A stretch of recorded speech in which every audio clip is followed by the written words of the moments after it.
On this quick video today, I'm going to show you how to make Google Classroom headers, and these can be customized in Canva or Google Slides. I usually just alternate between the two, but today I'm going to show you how to do it in Google Slides.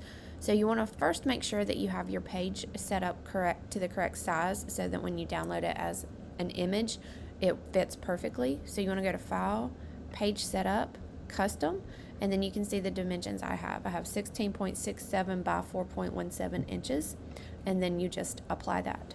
Page setup, you want to start decorating the image. So you can find transparent backgrounds and different things on Google, and then just bring them in. So you can also go to Insert Image, search the web, and then you could do transparent background desk. And I'm going to make mine to look like science. So here's some options, and I'm going to keep working on mine.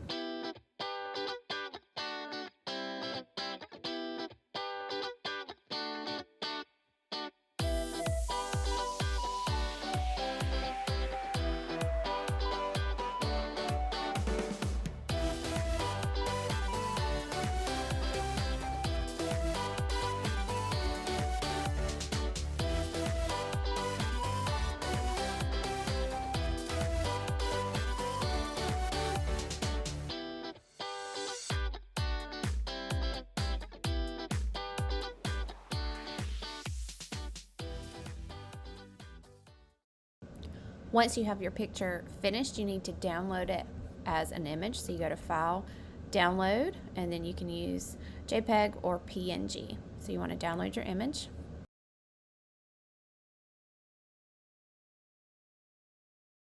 The Google Classroom that you want the banner to be changed in, you just click Upload Photo, and then you find the photo that you downloaded and insert it. Photo inserted, you need to drag these so that you have the entire picture displayed, and then select class theme. And now it is uploaded. Google Classroom does do an overlay over things, so sometimes the overlay will be different colors, but for the most part you can still see your picture, which is pretty cool. So if you have any questions, let me know. Thanks for watching.